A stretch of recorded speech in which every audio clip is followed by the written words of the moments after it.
tipo kong negosyo. Ang tipo kong negosyo. Mahahanap mo rin ang iyong perfect match, ang negosyong magsisilbing inspirasyon sa iyo at makapagpapaunlad ng iyong kabuhayan. Hindi lang door number 1, number 2 at number 3 ang magbubukas para sa iyo dahil samut-saring business ang matutuklasan sa Ang Tipo Kong Negosyo. Magandang umaga po sa inyong lahat mga kaibigan. Sa ngalan po ng ating kasama dito sa Master Control, Lita De Los Santos, sa ating mga transmitter engineers, at sa ngalan po ng ating kasamang Tess Ramirez, and of course, ang nasa line na ngayon, no? Si Telma Dumpit Murillo. Ito po si Josette Olivera. Good morning, Miss Telma. Yes, hi. Good morning, Joseph. Magandang umaga sa lahat ng ating mga suking taga-subaybay. Thank God it's Friday. Yes. Kamusta ba, partner? Oo, mabuti naman. At syempre kasama dito yung lagi mong kasama. Good morning sa'yo, Marela. Hi, good morning, Miss Telma and Miss Josette. First time kong makasama kayo sa program na ito. Oo. Iniwanan na naman tayo ni Tess, Joseph? Naka-4 sleeve siya. 4 sleeve? Yes. Ako din, naka-4 sleeve, pero nagtatrabaho. Masipag ka talaga.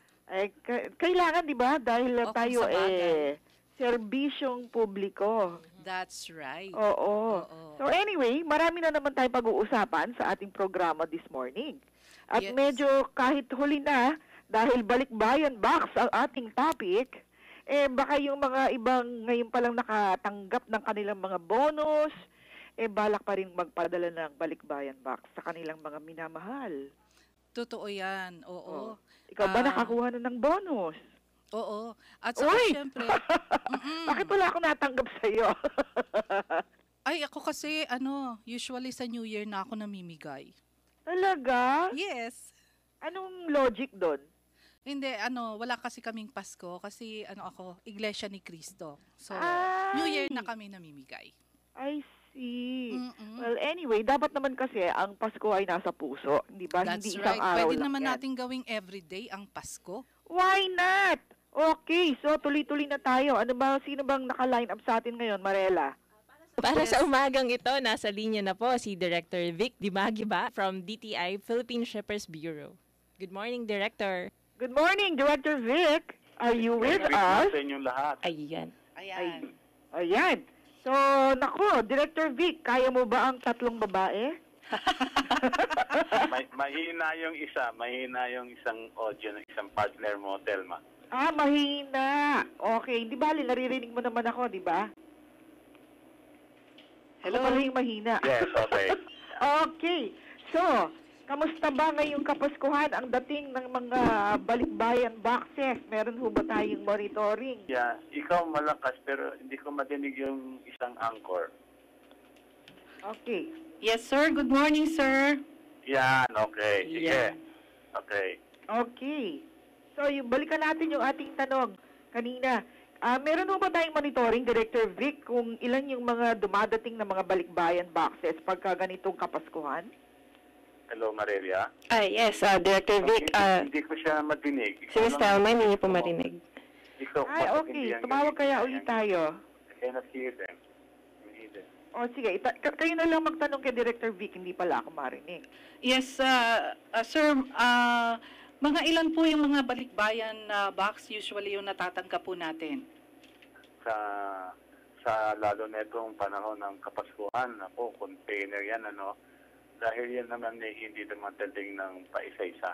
Bago yan dalhin sa Pilipinas, yan ay kinoconsolidate ng mga shipper abroad, So, isang container siguro, Telma, abot yan ng mga 400 boxes ang laman yan.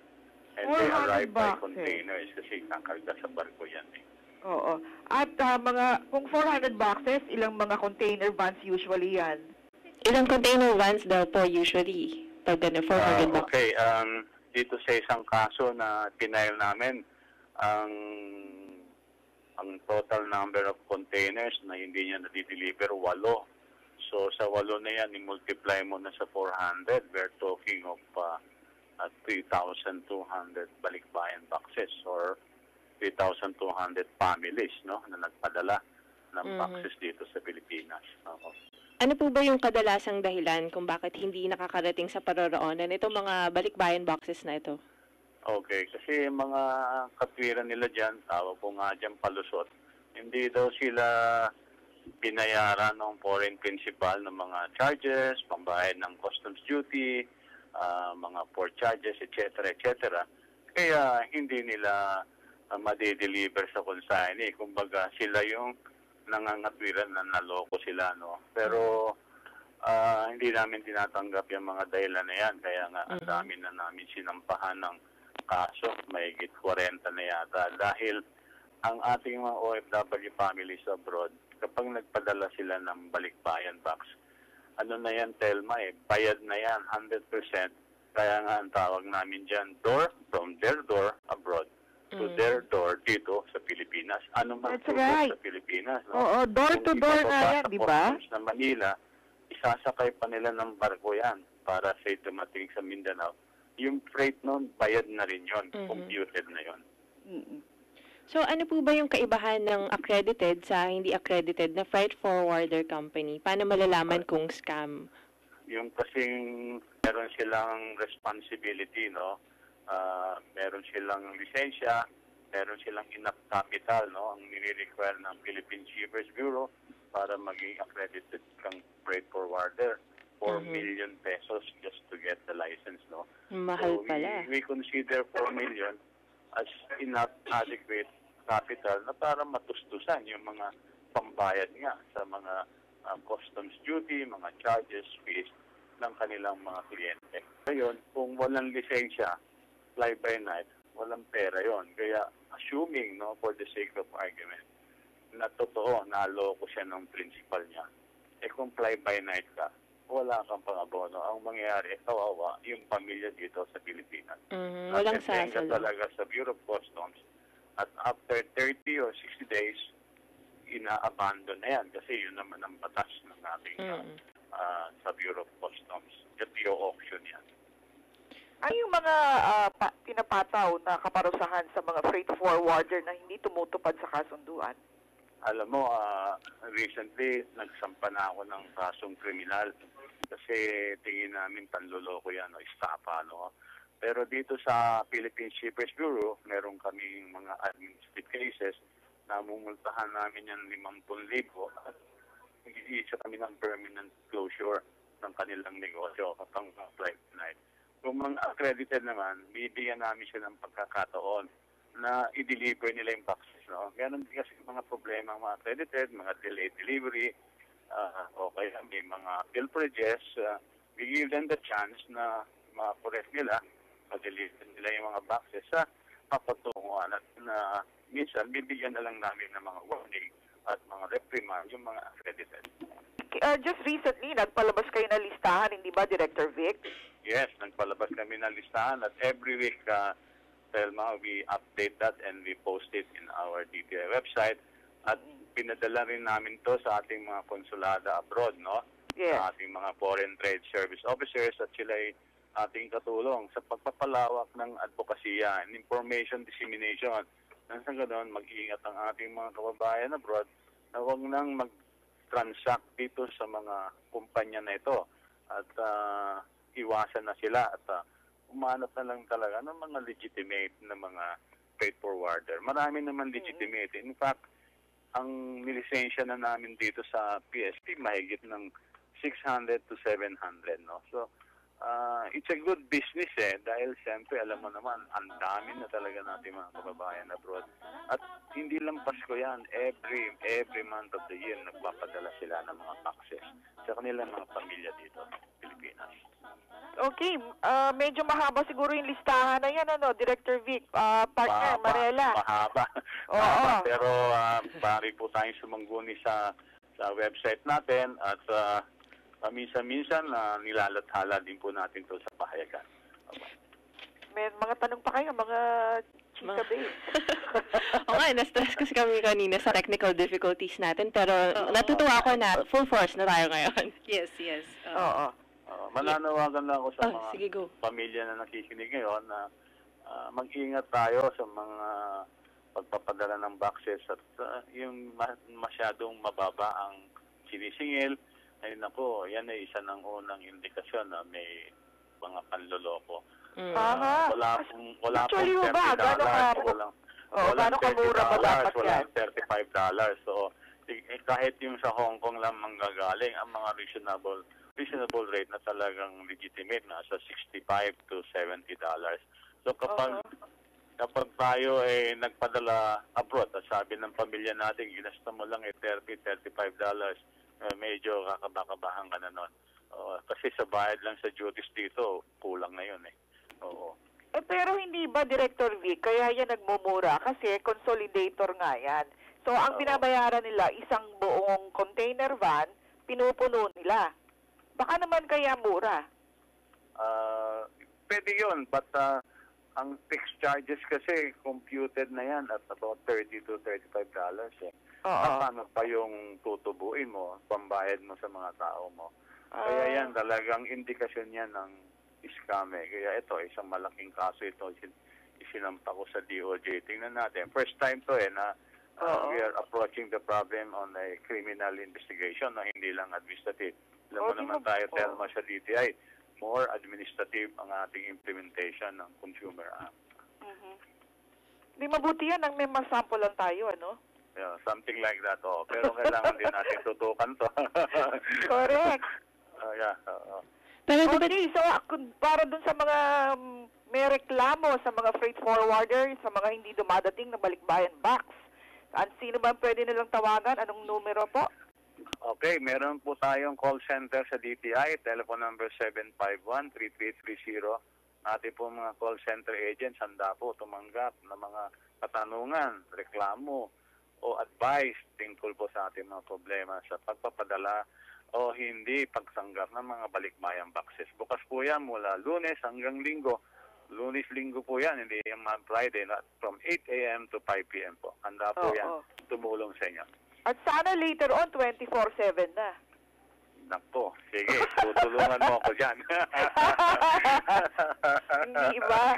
Sige, maganda nga po yun kung 24/7. But I think this, beginning next week yata, Telma, alam ko every year we increase that to at least 12 hours nagpapa-overtime tayo ng mga agents.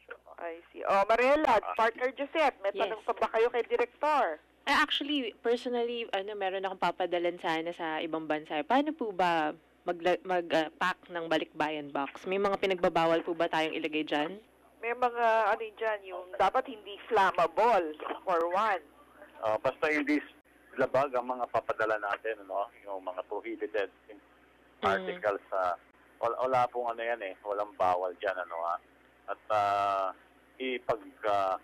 siguraduhin lang na handa lahat, maayos, at hindi po kulang-kulang.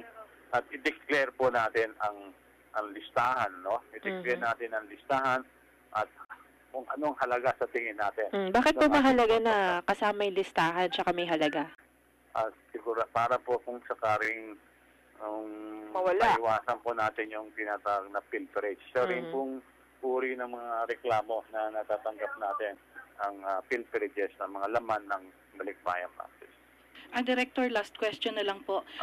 Kung halimbawa po, kasi marami naman sa ating mga kababayan doon, yung bang pinagsawaan nila, kailangan po bang i-declare pa rin yon kung magkano yung halaga? Yung mga, kumbaga, pinamamana na nila dito sa mahal nila sa buhay sa Pilipinas. Ilagay po natin doon yung no commercial value, Subalit, okay lang yan, kung totoo yan. Pero alam nyo, dito po sa ating pagawaran sa aduana, nag-random checking po sila dyan. In fact, meron din kami mga complaint na natatanggap, nagpapadala, hindi naman dineclare maigi yung palay television na random ng Bureau of Customs. So, kailangan mong bayaran ng buwing kabuang buwis noon. Nag-complain sa DTI na hindi daw dinideliver. Nung naimbestiga po namin, lumalabas 70 inches LCD sa television. Napaka-dutiable po noon. Yun po yun ng mga iba po mga situation. Kaya kami po, basta may complaint, kailangan imbestigahan din Kasi you must also hear the other side, no? That's Katulad right. po, no? Kung di namin inimbestiga, akala namin undelivered per se. Pero pala, undelivered because nandun sa customs, ayun yung magbayad ng duty. Oo. Ay, huling-huling tanong na lang po. Ito pati oo. sa Director Vic, pati sa local, hindi ba? Dahil hindi naman yung balikbayan box naman pwedeng dito rin within the Philippines din. Hindi. Pag sa local lang, domestic freight forwarder lang, ganun din yun, Pero mostly pag local naman, yung mga prohibited articles, no? Yung mga bawal, yung mga nakakasakit, no? May mga articles na bawal sa security. Ganun Pwede po yun. ba dyan ng jewelry? Huwag na lang po. Di na lang. Paano tayo magpapadala ng jewelry? Kailangan dadalhin mo personally. Jewelry po, una-una, napaka-temptation yung article na yan. Saka baka hindi po, ang alam ko sa domestic via, tinatanggap lang jewelry. Tinatanong yan Nasa post office, they don't accept jewelry. Okay. Thank you for your time, Director Di Magiba. Okay. Sige po, wag lang po kalimutan yung call center number ng BPI, 751-3330. Magandang umaga sa inyong dalawa. Thank you. Merry Christmas, Director Vic. Okay mga kaibigan, magbabalik po kami right after this. Bumagyo, nasira ang bubong, mag-home improvement loan. Kailangan ng dagdag na kita? Mag-livelihood loan. Paano na ang pang-enroll ni Boy? Mag-educational loan. O di kaya'y pagod at kailangan mo ng mag-relax. Pwedeng mag-wellness loan o mag-vacation loan. Lahat ng ito at para sa iba pa ninyong pangangailangan, handang tumulong ang Pag-ibig Fund. Tawag na sa 724-4244 o bumisita sa Pag-ibig Branch para mag-inquire tungkol sa multipurpose loan program. Sa Pag-ibig, ang pinaghirapan may katuparan. Bumagyo, nasira ang bubong, mag-home improvement loan. Kailangan ng dagdag na kita? Mag-livelihood loan. Paano na ang pang-enroll ni Boy? Mag-educational loan. O di kaya'y pagod at kailangan mo ng mag-relax. Pwedeng mag-wellness loan o mag-vacation loan. Lahat ng ito at para sa iba pa ninyong pangangailangan, handang tumulong ang Pag-ibig Fund. Tawag na sa 724-4244 o bumisita sa Pag-ibig Branch para mag-inquire tungkol sa multipurpose loan program. Sa Pag-ibig, ang pinaghirapan may katuparan. 7,100 islands. Philippine Broadcasting Service. Radyo ng Bayan 738 sa Mega Manila. One Philippines, one network, PBS.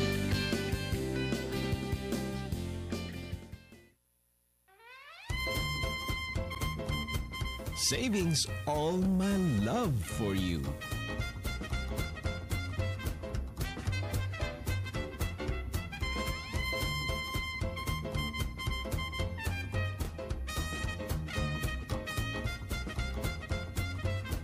Okay, balik po tayo dito pa rin sa ating programa, ang Tipo Kong Negosyo. At syempre mga kaibigan, kasama pa rin po natin si Marila and of course si Ma'am Miss Telma Dumpit si Miss, Morillo. So ano po ang susunod nating pag-uusapan, Miss Josette? Yes, ito ay tungkol sa pamaskong handog sa pamilyang OFW. No, check ko lang kung nandyan pa si Mama, no? Director, nandyan pa po ba kayo? Nawala ata. Try natin kumonect ulit. Nasa line na rin yata si Mr. George Ariola, no? Siya po yung president ng pamilyang OFW. Nasa line na ba si yes, okay. Magandang umaga po sa inyo, sir. Magandang umaga rin sa inyo. Sa lahat ng mga nakikinig ngayon sa Radyo ng Bayan.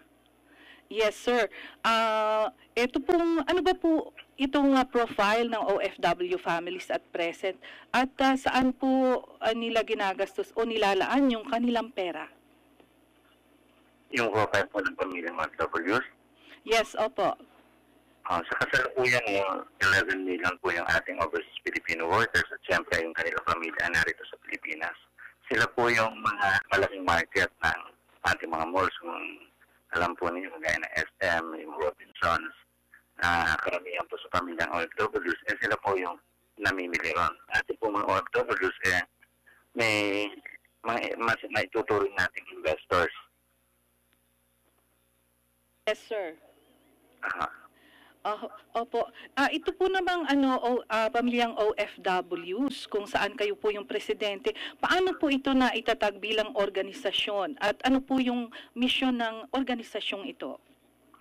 Ang pamilyang OFWs Network Foundation Incorporated or pamilyang OFWs ay naitatag po namin nung February 14, Valentine's Day po yun, 2002. No? So, last February 14 sinelebrate po namin yung 10 years na anniversary.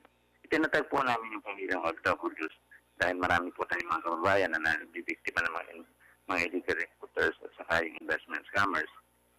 So, ang naisip po namin 10 years ago, tulungan po ang ating mga kababayan, ang ating OFWs at kanilang pamilya na bigyan ng kaalaman tungkol para hindi sila biktima ng illegal recruiters at saka investment scammers. So, nag-decision po kami na magtayo ng one-stop shop for jobs and livelihood, one-stop shop for jobs, livelihood, investment, and business opportunities. So, iniimbitahan po namin yung ating government agencies, kagaya ng DTI, DOST, TESDA, at iba pang private organizations at non-government organizations para i-promote yung mga kanilang mga servisyo. Naniniwala po kasi kami na malaki ang magagawa ng pamilyang OFWs kung may transform yung majority ng ating OFWs into community entrepreneurs dahil sa 11 million po sila. Kung 10% lang po noon ang magiging entrepreneurs, you can just imagine na may 1.1 million na jobs ang makikreate nila provided ng tigis ang empleyado lang po nila. Yes, sir. At si Ma'am Telma na sa kabilang line na po. Director Telma? Yes, oo. Thank you, Partner Welcome Joseph. back. Magandang umaga po, Mr. Ariola. Magandang umaga rin, Telma. Opo. Ito pong inyong last day ngayon, itong inyong back-to-back na, ano ba to, trade fair? Exposition po yan na ang pangunahing layunin ay ma-transform yung karamihan ng ating pamilyang OFWs bilang mga entrepreneurs sa kanilang komunidad. Oo. At kamusta na po ang turnout? Last day ngayon, hindi ba? Last day po ngayon, kahapon po formal na binuksan yung ating exhibit. Ang guest po natin kahapon is si Deputy Speaker Lorenzo Erin Reyes Sanyata.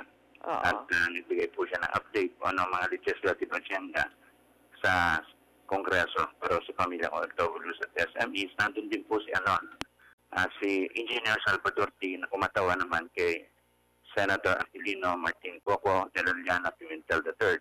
Oo. Curious lang po ako, yung po bang inyong ginagawa sa inyong organization or foundation, hindi po ba ito nagduduplicate sa ginagawa ng OWA o POEA o yung iba pa nating kagawaran? Actually, ang ano naman po natin, ang mismong ating government na nakikipag-ugnayan sa mga non-government organizations. Opo. Remember, ang ating pong government, may mga mandate yan. So, pagdole, labor, tapos yung OWA. So, ang pamilyang OFWs po, tumutulong para maipalaganap ang impormasyon ng mga serbisyo ng ating mga government agencies. Sa katunayan, ang pamilyang OFWs po ay binigyan ng komendasyon ni Pangulong Aquino, Vice President Jojo Marbina, Senate President Juan Ponce Enrique at Speaker Del Monte. Pinupuri po niya ang ating organisasyon sa pagtatayo ng isang one-stop shop for jobs, livelihood, investment, and business opportunities na para sa amin ititiyak sa magandang kinabukasan ng ating pamilyang OFW. So wala pong duplication yan. OFWs lang po ba ang pwedeng mag-member sa inyong organisasyon? Or kahit sino, kahit kamag-anak ng OFWs? Ay, mas marami pong kamag-anak kasi sila po yung nandito sa Pilipinas, sila po yung tumatanggap ng remittance, at sila rin po yung target ng mga investment scammers. So kami po ay nagsasagawa ng every 3 months ng exposition para malaman nila kung saan maganda mag-invest. Sa katunayan ng TTI po ay kapartner natin sa pag-organisa ng ganitong mga aktibidad. At ito po ay ginagawa natin sa Philippine Trade Training Center ng TTI. At ano-ano naman po ang karaniwan na binubuksang negosyo ng mga pamilya ng OFW? Meron pong mga franchise eh. Franchise. Meron pong franchise. Ngayon, meron din pong, pinakamarami po yung franchise. Oo. Ngayon kami po doon sa pamilyang OFWS na Minato Foundation. And nagtayo po kami ng pamilyang OFW Theme Park and Resort kasi nakita po namin na mas mapapabilis ang pagpopromote ng mga produktong Pilipino sa pamamagitan ng tourism. Sa pamamagitan po ng ano? Ng turismo. Turismo. That's right. Meron po yung pamilyang OFW sa theme park, sa Gloria Barangay Maligaya, Gloria Oriental Mindoro. Para po kasi naman po natin ang Lima region, isa sa mga region na binibisita ng mga dayuhan at dayuhan turista. I see. Mawalang galang na po, Mr. Ariola. Nag-OFW din po ba kayo? Actually, ano po ako naging editor ako ng isang newspaper. Oo. Isang newspaper na nag-cater sa OFW. Yung Pilipino ngayon.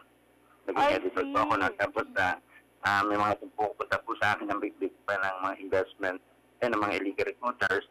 So, nag-decide po ako na i-recommenda sa aming publisher na magtayo ng OFW section. So, doon po nalaman yung mga problema ng OFW. I see. Ngayon po, tatanungin po ninyo kung OFW ako.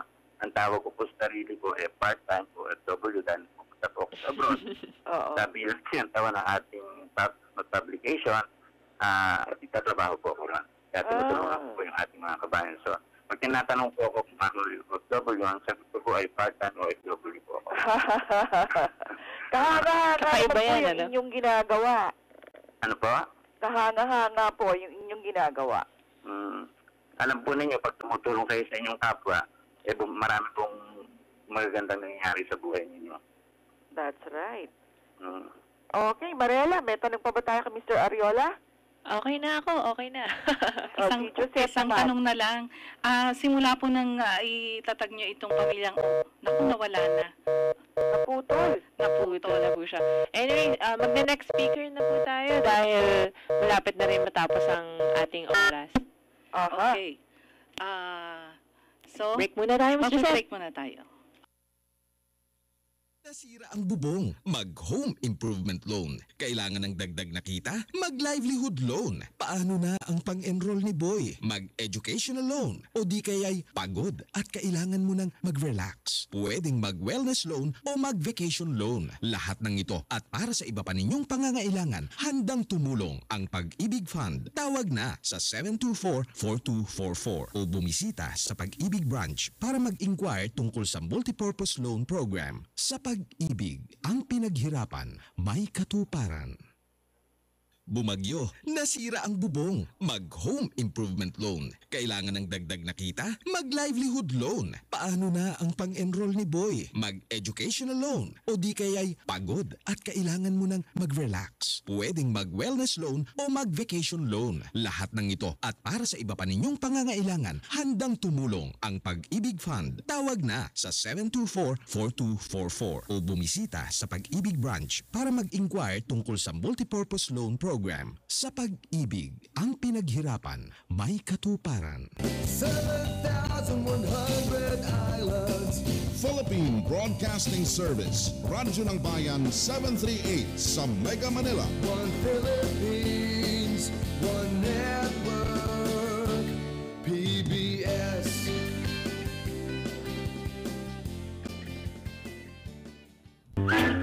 Maging produkto ka man.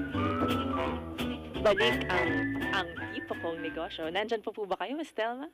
Of course, I am here. Nandyan po ba kayo, Miss Josette? Of course, nandito pa rin ako. At syempre, nandyan na yata yung ating guest. Yes, siya lang ating guest. Ito ay success story ng Pilipinas. Isa siyang Pinoy na nag-succeed sa New York. Wow. Tanungin natin ang kanyang business. Good morning. Welcome to our show, Mr. Christian Cruz. Hi, good morning. Happy Friday. Happy Friday. Thank God it's Friday. Yes, Mr. Cruz. Yes, hello. Yes, whereabouts in the States were you based? Sa New York. New York. Oo, tapos bakit ka nag-decide na bumalik dito sa Pilipinas? Next business ko, men's fashion, high-end men's fashion. High-end men's fashion. Tapos, of course, sa Philippines ang production kasi okay ang mag-produce ng goods dito. Medyo mas mahal than siguro China, pero mas gusto ko yung walang language barrier. And number 2, I like dealing with Filipinos in terms of production kasi language pa lang sarap mag-explain and magaling tayo gumawa actually. Even in fashion, magaling. Oo naman. Yeah. Tapos, what label do you carry? Your label? My you have own your label, own brand? Yeah, not for someone else ang production. So maglo-launch ako ng my own men's fashion. Hopefully next year, mga middle of next year. Itetest ko New York market. So andito ako dumating ako ng April. Tapos US citizen na ako so I cannot stay for more than 1 year sa Philippines. So I'm gonna maximize my time from April. Alis ako ng March. Tapos within those 11 months, ayun, ang focus ko ngayon just to produce samples, meet with factories. Actually, factories, mga small tailors ang mas gusto ko. I want a small production first, just to test the market. Tapos, pag may malaki ng order doon, then i-upscale ko na siya sa isang factory. I see. Yeah. Okay, but Marela contacted you for something else. Yes. Not for your men's fashion, but That's a for plus. your gift wrapping. Yeah, Yes, that's kasi the ang first theme natin ay company. balikbayan box. So we need to wrap the box with something para Yeah. maging gift siya, 'di ba? Under Yes. the Christmas tree. Yes. And like from my experience, Christian, I don't throw away the gift wrapper pag maganda siya tsaka unique eh. Yun nga. Remember. Diba? Pero sa superstition, malas daw yun. Magtago ng gift wrap? Oo. Oh, talaga? Bakit? Yun ang sabi. Kaya Pag baka hindi mo minahal. daw, dapat daw pagbukas mo ng ng gift, sira talaga yung gift. Kailangan sirain mo. Sa bagay, superstition lang naman yun eh. Pero buti nga Hindi may ba mga inventory iglesia ako, hindi eh. naniniwala sa Pinupunit ko na lang yun. Okay, so anyway, how did you get into this gift wrapping paper business? I think ang source talaga nun is the need to create something new, and number 2, the need to leave a bad job. Hindi siya yung one of those romantic notions. I think ang first point doon is I left the Philippines after I went to Sagada. Nagka-eat, pray, love moment ako doon. Sabi ko, okay, the world is bigger. Hindi lang life is bigger. The world is bigger. So umalis na ako ng Philippines. And not because I don't like the Philippines. I just felt like having an adventure. So yun yung first milestone. And yung second complementary milestone doon is I was in a bad job sa New York. Yung boss na parang si Miss Minchin ng Miss Princess Minchin. Sarah. So verbally abusive talaga siya. And talagang in terms of yung mga utos, nakakababa na.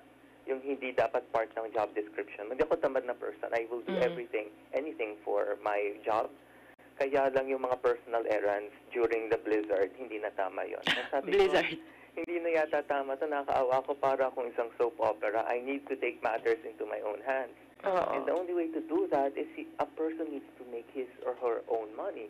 Right. Sabi ko, okay, the only way I can do that is negosyo. And nag-isip ako, that night na pinakuha ako siguro ng something during a blizzard, gumukuha ko ng papel at lapis, which suggest ko rin dun sa mga listeners nyo na if you are having a problem finding out what you really want, kumuha ka lang ng piece of paper, yung kasya lang, i-fold mo into 3. Tapos 3 columns. Column A, ano ba mga hilig mo sa buhay? Column B, ano ba yung mga skills mo? Column C, i-add mo column A and B. So naglista ako. During that time, hindi ko alam bakit. Ang type ko lang talaga is yung grass. Yung damo na kinakain ng mga cows. Ewan ko, obsessed ako with the color green. And column B na tayo. Linagay ko, ay mahilig ako mag-design. Mahilig ako mag-conceptualize. Mahilig ako mag-create. Mag-isip, ay parang maganda to. A plus B, grass plus create equals. So kailangan ko gumawa ng grass. Sabi ko, hindi ako magsasaka. Parang wala akong skill. Ano pa bang pwede way na gumawa ng grass? Sabi ko, ay gagawa ko ng product na based sa grass. Sabi ko, ano ba yun? Perfume ba made of grass? Tapos parang naisip ko, hindi, parang type ko yung design world. So doon ako nauwi, A plus B, design something grass-related. Kumuha akong picture ng grass. Sabi ko, ay, pwede itong gift wrap, ha? Tapos, ayun, blow up ko na siya. Konting tweaking para magmukha siyang gift wrapping paper, yung size niya. Ayun, 18 by 24 inches ko blow up yung image ng grass. Of course, you have to adjust yung image mismo. Ayun, doon nabuo yung business. Tapos, linako ko siya for 1 year para siyang soap opera again. Walang nag-order sa buong US. And when I was ready to give up, I so remember yung first order ko. Blizzard yon, wala akong job, wala akong money. Nag-email ang Museum of Modern Art. Oh, by the way, natanggap namin yung email mo a year ago. A year ago? Hello. Saan nila tinatago yung mga year-old emails nila? Yeah, as in, tinago ko, oh my God, it's been 1 year na naglako ako sa kanila. And ayun, it opened doors for me yung single order na yan kasi sa design world, significant yung Museum of Modern Art. Andun si Andy Warhol. Oo naman. Tapos, ayun, may mga designers pala, design-related stores sa US na bumibisita sa Museum of Modern Art New York or MoMA, as they call it. Pag nakita nila, hinahanap na nila ako, uy, nabenta ka sa MoMA, bumili kami, gusto rin namin for our stores. Yan, doon nagsimula yon. Big time ang MoMA. Ang ganda pala ng kwento mo. Masyado siyang Princess Sarah. Sabi ko, ayoko ng mga victim mentality. Yun ang dumating. Pero may mga blizzard sa inyo, no? Oo, pero mahirap ang blizzard. Sinasabi ko nga sa mga kaibigan ko doon, huwag kayong mag-play ng Lionel Richie song na Woman in Red pag blizzard. Kasi ang February 14 doon, winter yon. So, hindi siya cute. Kasi kung minom ka ng alak, tapos February 14, tapos blizzard pa, nagkataon yung day na yon, baka umiyak ka na lang habang tumutugtog yung Woman in Red, Kaya don't ever drink a bottle of wine sa Feb 14, tapos pag may snow. But, after going through that experience, yes, and looking at yourself now in your business, would you say that it was a good decision, in fact, that you decided to open your own business? Yes, it is. I think ang form doon for all your listeners, it's always good to have your own money. I hear it from a lot of women, actually. I'm not a woman, pero for any human being, money is a form of empowerment. I did not do it to make money. I did it to liberate myself. It's hard. You did it for love. Yes, and to answer your question, no regrets. It's always tough to have your own business kasi you hear it sa radio show niyo from your guests. The responsibility to fall is on yours. Pero equally, yung remaining 50% of that argument, the responsibility and the opportunity to make money, all yours din yun. So yes, I don't regret it. So let's talk business now. Yes. How do you promote your gift wrappers and how do they order from you? Okay, yung first leg of the question to promote, I figured out early on if the product is good, there's no need to promote it. I do regret being so aggressive promoting it kasi it wasn't needed. And number two, it turns people off. I'm sure the Philippines also, when you constantly network, I read from an interview ni Ivanka Trump, yung daughter ni Donald Trump, she hates the word networking. And as a businessman, as an entrepreneur, people feel na whenever you meet someone, you talk about business, it turns people off pala. And when Even if it's a good idea. Yeah, it's not a good idea. And when I was starting this business, I would email magazines and I would email TV stations. Oh, I have a product, so may pitch letter ka doon. It turns people off and eventually it closes doors for you. That's my regret ako doon kasi I'm sure some people were turned off kasi they can smell it. Kasi so what's the right tactic? I think the right tactic is to just email stores directly and then don't focus on the press. I attended a seminar doon sa New York, stylist ng Sex and the City, Patricia Field. Yung bago ko sa New York, wala pa akong business or anything. One thing that she said during the interview struck me kasi I was the one who asked that question. I sent in a question, sinulat ko sa papel, yun ang binunot ni Patricia Field. Oh, we have a first question from a listener here. Sabi niya, how do you gather press? And then she got angry. Not angry, parang naging, sabi niya, I hate people who are publicity hungry. Sabi niya, if you are good as a person, as a stylist, or anyone, if you are good, people will smell you and hunt you down. Yeah. And since then, I stuck to her advice. And ayun, yun yung advice ko rin sa listeners niyo. Focus on pitching to stores or focus on the business aspect. And if you're good enough, people will smell it. Parang people will seek you out. Will seek you out. And yeah, I hate the word networking. People smell it and people will remember you as an exploitative person. Feeling ko kasi ngayon, kunwari mayroon din ako, pupunta ako sa isang party, tapos I'm being introduced na, dito na siya binibenta. Nafe-feel ko rin yun, guys, talagang, yun lang ako sa kanya. And I've been to a party din doon, nang tinanong lang sa akin, so what do you do? Hindi tinanong yung name ko muna. So, I think networking gets a bad rap. For your listeners, focus on the business side. If you are a product distributor or whatever, or manufacturer or supplier, use your time instead of emailing the press, email stores na pwede mag-order sa'yo kasi that's money. And then like what happened to me, once nandun ka na sa store, another store owner might visit that store and buy something, doon na mag-open na. That's another means for you to sell it. And yung second half ng question mo na, how do I sell it? Right now, it's a wholesaler distribution model. So meaning, I sell it directly to a store and sila na magbebenta nun. Right now, I don't sell it directly kasi I feel na kaya gusto ko yung wholesale. Technically, this is a wholesale business model. I sell it in bulk to a store and they take care of everything and I get paid after 60 days. Gusto ko yun kasi, to be honest, easier yun sa money kasi A, it's a bulk order, and B, I don't take care of yung mga customer service. Imagine kung mag-isa ako sa business, and then may accountant ako na 50% din ng share niya. Siya yung in charge of anything money-related and shipping. Although alam ko rin yung aspect niya kasi I think you need to know everything also. Imagine kung magdalawa lang kami, tapos everyday may tatawag sa akin, gusto ko i-return yung product. Baka di na ako magkape every morning. Makaka-overwhelm yan. I don't have the scale. Okay, so for those who are interested to retail your products, how do they get in touch with you? Do you have a website? Yeah, it's just www.justgiggle.com. That's JUSTGIGGLE.com. Or they can get in touch with your show, and then ang email address ko naman is an open book. Pass it to other galaxies, to other life forms. Go for it. Ang email ko is admin@justgiggle.com. admin@justgiggle.com. Okay, may tanong pa ba tayo, Mirella? Curious lang ako para sa mga dahil radio tayo at hindi natin masyadong makita ang mga designs niya, Ano ang mga designs ng inyong gift wrap? Ang designs ngayon are, yung nasa stores ngayon, number 1, I took a picture of grass, 2, pebbles, yung 3, picture of sky, yung clouds, and 4, may spaghetti and meatballs ako. Yun yung binibenta dun sa isang store sa Paris kasi avant-garde yung store na yan. And para ma-visualize, that's a good point, Marela, para ma-visualize ng listeners nyo, imagine, just take a picture of spaghetti. Yun na yun. As in, nilagyan ko ng meatballs kasi para culturally specific dun sa New York. As in, pictures lang talaga siya. Tapos, i-blow up mo yun 18 by 24 inches.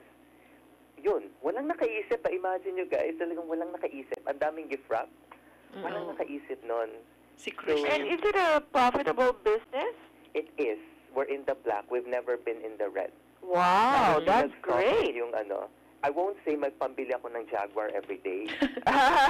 Pero it's money. If you translate it in pesos, that's significant. Doon, it's enough to be extra money rin and for me to live. Yun lang naman ang kailangan ko. I just want to buy a bucket of KFC every day. Yun lang naman ang definition of wealth. Hindi Jaguar. May pambili lang ako ng bucket of KFC. Habang nanonood ng Walking Dead, happy na ako.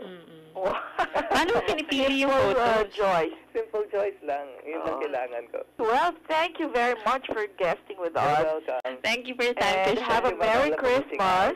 To more money for you guys next year. Thank you. Kailangan ko yan. With less soap opera struggles. I hope to see your product in MoMA when I visit. Just. Okay, and email me pag nandun ka. Okay. Thank you. Take care, guys. That was Christian Cruz from Giggle Designs. Ang mga nakaka-giggle na designs. Bumagyo, nasira ang bubong, mag-home improvement loan. Kailangan ng dagdag na kita? Mag-livelihood loan. Paano na ang pang-enroll ni Boy? Mag-educational loan. O di kaya'y pagod at kailangan mo ng mag-relax. Pwedeng mag-wellness loan o mag-vacation loan. Lahat ng ito at para sa iba pa ninyong pangangailangan, handang tumulong ang Pag-ibig Fund. Tawag na sa 724-4244 o bumisita sa Pag-ibig Branch para mag-inquire tungkol sa multipurpose loan program. Sa Pag-ibig, ang pinaghirapan may katuparan. Bumagyo, nasira ang bubong, mag-home improvement loan. Kailangan ng dagdag na kita? Mag-livelihood loan. Paano na ang pang-enroll ni Boy? Mag-educational loan. O di kaya'y pagod at kailangan mo ng mag-relax. Pwedeng mag-wellness loan o mag-vacation loan. Lahat ng ito at para sa iba pa ninyong pangangailangan, handang tumulong ang Pag-ibig Fund. Tawag na sa 724-4244 o bumisita sa Pag-ibig Branch para mag-inquire tungkol sa multipurpose loan program. Sa Pag-ibig, ang pinaghirapan may katuparan. 7,100 islands. Philippine Broadcasting Service, Radyo ng Bayan 738 sa Mega Manila. One Philippines, one network. PBS.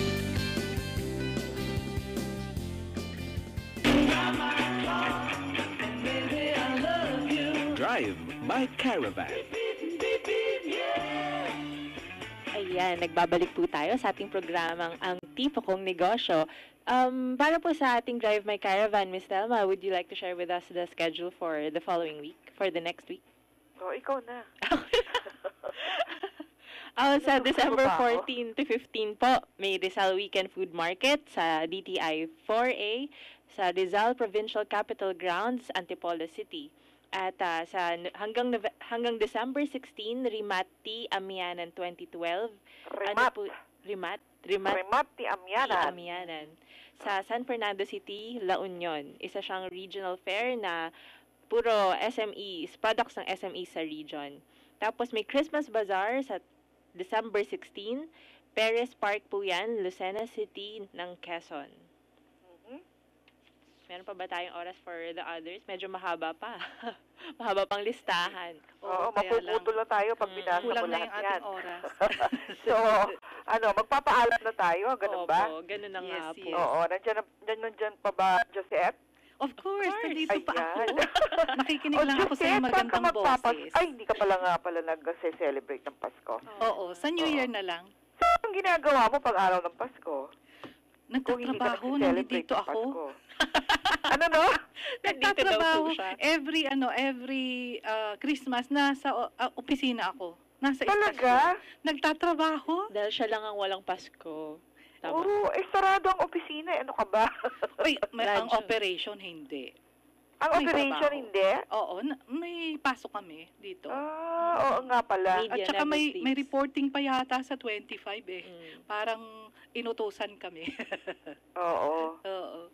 Anyway, habang nagse-celebrate tayo at nagdiriwang yung para sa mga Kristiyano o yung mga Katoliko, should I say, alalahanin natin yung mga kababayan natin na naghihirap pa rin dyan sa Mindanao, di ba? Of course. Saan po ba pwedeng mag-donate? Siguro pwede silang tumawag sa Red Cross. Yan ang Sa PIA, meron dito sa baba. Pwedeng magbigay. Sa PIA daw po. Ground floor. yan. Oo. Marami. So, para dun sa gustong mag-donate, bukas po ang tanggapan ng PIA para po sa inyong mga donasyon. Okay? Ayan. Diyan po nagtatapos ang ating programa.